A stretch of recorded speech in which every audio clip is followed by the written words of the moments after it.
Hi, everyone. I want to introduce Ami Sedina, my cohort and co-pilot here on Reimagining Digital. And I am Donna Rougeau, your co-host and also the co-founder of reimaginethat.com. Ami and I are here today, and we're going to have a conversation about the answer economy, the death of the article, and the birth of the atomic sandwich. I'm sure everybody wants to know what exactly an atomic sandwich is. So we'll jump into that. Ami, thanks for joining us again today. Thank you, Dana. Hi, everyone. We're here today to talk about sloppy Joe, sandwich layers. These are just some metaphors, but let's dig into that. Donna, for 20 years, I think we wrote content that we assume that the audience are persons, humans, and we optimize for them. We optimize for engagement. We optimize for word count. We wrote 2,000 article and 2,000 word articles, you mean? I mean, the length of the article is 2,000 words, full of fluff, maybe, but the human could understand that. But AI won't do this. That's true. That's so true. And I often found it hard to consume a lot of that content too, because there was so much marketing fluff in it. It always felt like a sales pitch. So I'd be doing research for a project or trying to learn about something or trying to get even just specific bits of information. And I would have to read through an entire sales pitch, no matter what article I was reading. And what we're going to look at is how is that content being consumed by a human, and how is that content being consumed by LLMs? Because they're not the same, but we need to improve on both. And that's what Google was after. Google wanted humans to be able to more happily and successfully consume content that they found valuable. And LLMs are a means to how that can be consumed to cut the cost of retrieval down for Google and to improve what is available for a consumer. So we're not looking at how long is an article, how many words are in the article. Oh, did you bold certain things to get better rankings? None of this is about rankings. It's all about the ability and power to consume and the improvement of consumption, which of course engagement is related to. But let's think about it for today in terms of consumption. And that's where the sandwich idea comes in, an atomic sandwich. And we're going to talk about what the 3 layers in that are. So we're going to introduce this new blueprint that we are calling the atomic sandwich. And if you follow me on LinkedIn, which I hope some of you do, you'll see that I've published some information on this there, and do continue to publish there quite regularly. But the atomic sandwich is how you win as an SEO or a business in the world of RAG, SGE, or Perplexity, Claude, any of the AI LLMs that are crawling now on the semantic web. And it's how you stay retrievable without losing your soul. Right. So how do you be consumable by a machine without losing your soul for the user or the reader? Right. Most people just serving the sloppy Joe.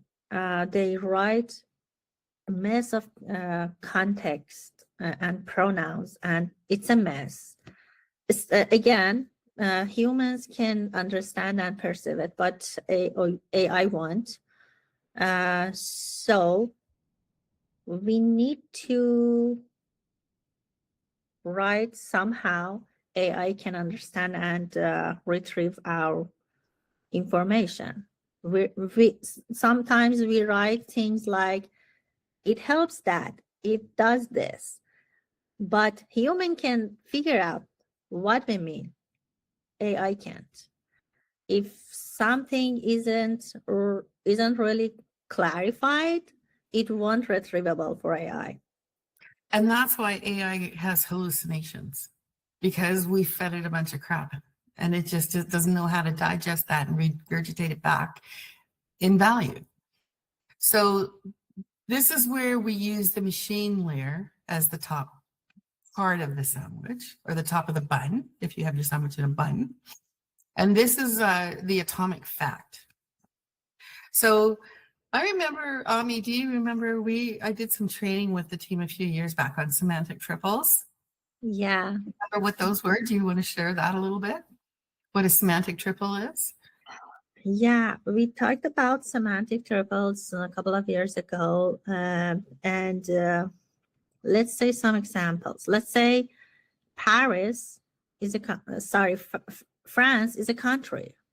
Paris is France capital. The language in France is French. All of sentences are semantic triples.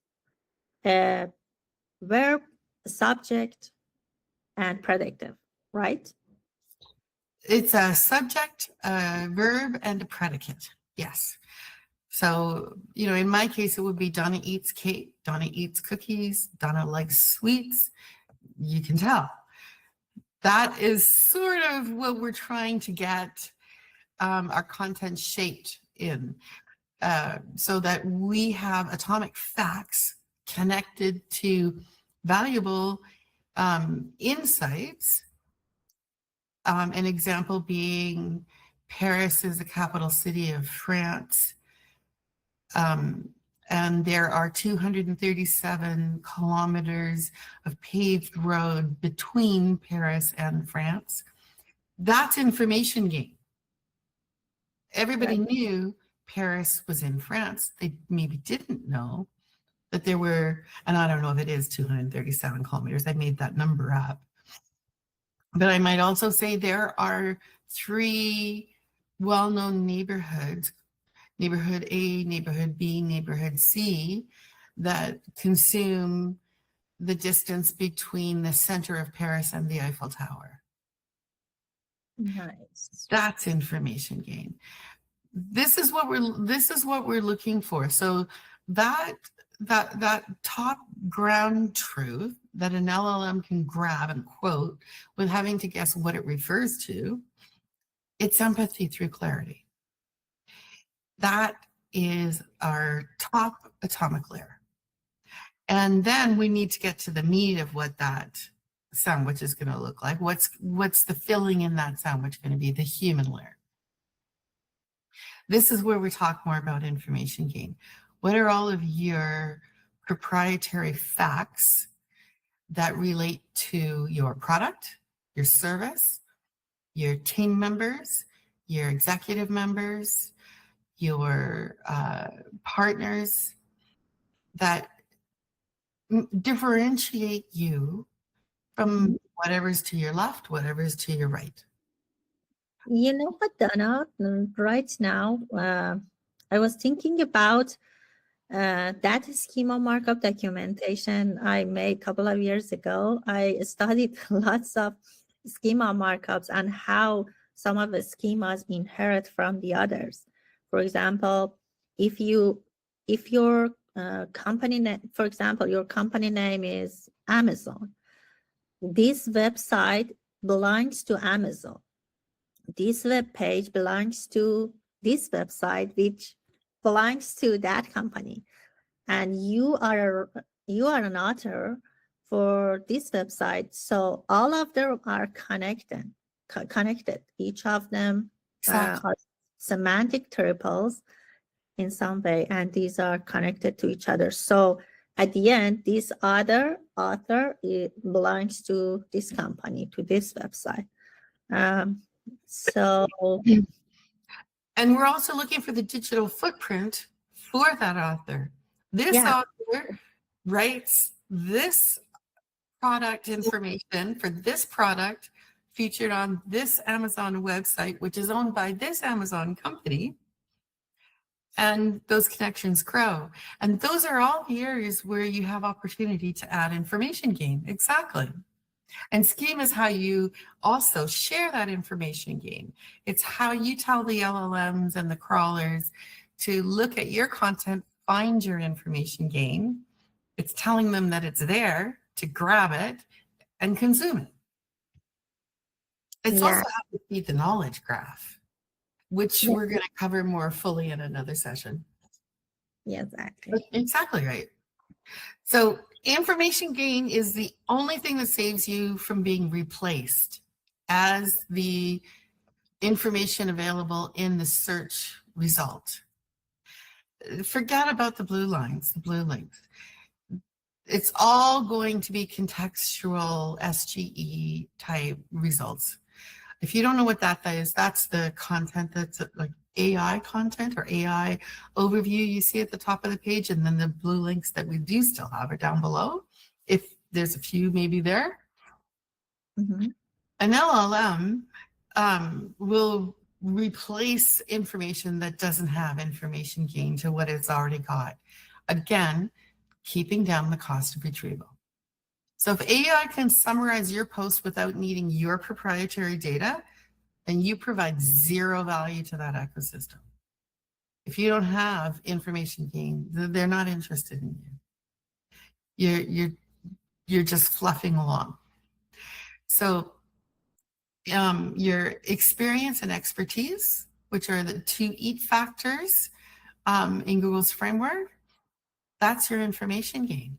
What makes you stand out? And this sort of helps you see where you can find that information.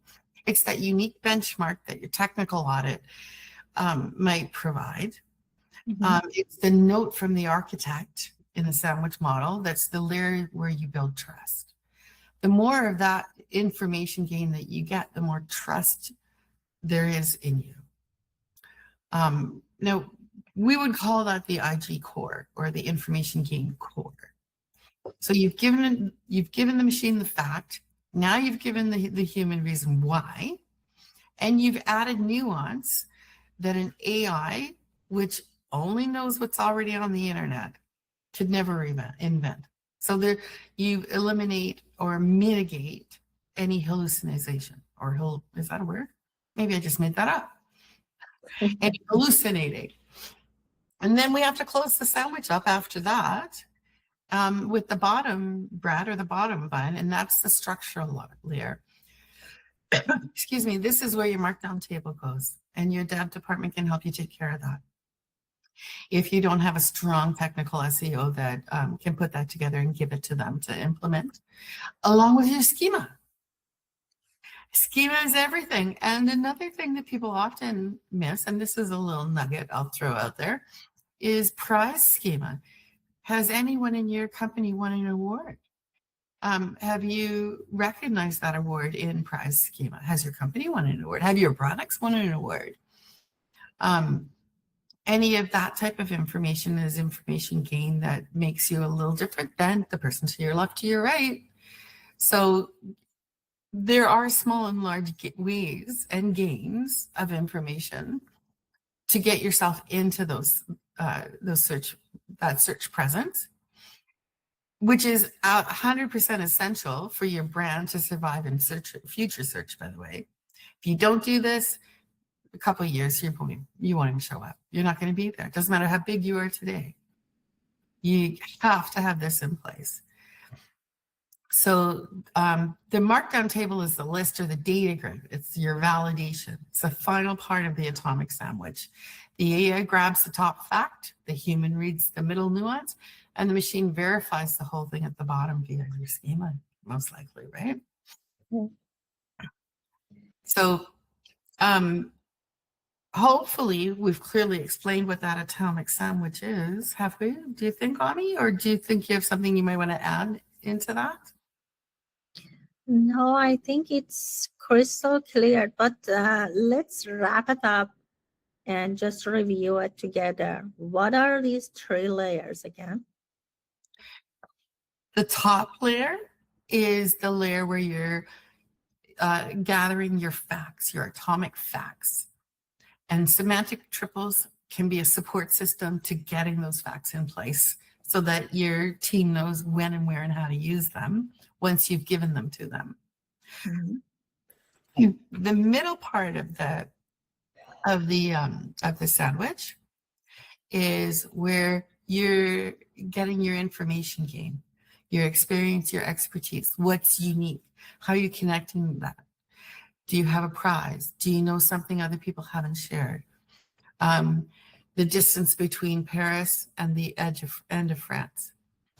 Um, Anything unique or proprietary that you may have about your product, your service, your people, your business. And then the bottom layer is that structural layer, the markdown table, your schema, the things that verify, validate all of that and make it easy to be crawled and pulled into or consumed into the knowledge graph and provided in search results. So Awesome. that's a quick summary. And your no-fly zone from now on has to be banning words like revolutionary, it's seamless, it's intuitive. AI doesn't know what you're talking about. They don't know what that is. So they don't really care. It cares about your API limit. It cares about your ACV and your payback period. It doesn't care if something's seamless. And we also, before we wrap up, should talk about or mention at least fact decay. When those facts that go in the top part of your sandwich change or of your information change, you need to be able to update that. So it's best if you can update information in one place and it updates everywhere. So if a company doesn't already have that in place, so good idea to get it in place. But keep in mind that you're not letting your facts decay so you don't have a zombie fact problem in the future. Purging old documentation. AI is going to serve your customers 2022 pricing instead of 2026 ground truth price. You don't want that to happen. So things like that, we want to stay on top of those. Right. So it's not just about price. It's true about, for example, SEO industry. It's about tech. Everything is evolving right now, especially SEO industry. You don't. 100% it is. Price is just an example that most businesses can relate to. Your prices change all the time. So make sure that that fact is updated everywhere it needs to be updated. Do you have a checklist of purge and merge process? We do. And if anybody would like a copy of that, a content audit that will guide you through what to purge and merge, we can make that available to you. Just ask for it in the comments. DM one of us, just reach out and let us know, and we'll connect with you and share that resource. Absolutely.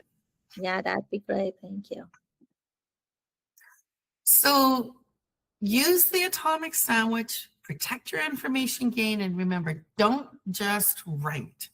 Engineer your information in your content. That's my final kick at this can out there for everybody. Thank you, Donna. This episode was so informative. So I'm hungry. This here is lunchtime. Our sandwich is ready. Ami is on the west coast of Canada. She's cold. She's wearing a hoodie. I'm on the very east coast of Canada. We couldn't be further apart and still in the same country. And it's -5 for me and +8 for her. Let us know what the weather's like for you, where you are. And let us know what you thought of this episode or the last one, and anything you'd like to have us share with you going forward. It's been an absolute blast learning to be podcasters. And I appreciate everyone who's joined. Make sure that you share, you like, you comment, you subscribe, all the things you do on wherever you find our podcast, either Spotify or YouTube. Catch up with us on Facebook, LinkedIn, Instagram, X. Thank you so much, everyone. Okay, thanks. See you next week. Tuesday and Friday going forward. Tuesday and Friday, new episodes. Thanks, Naomi.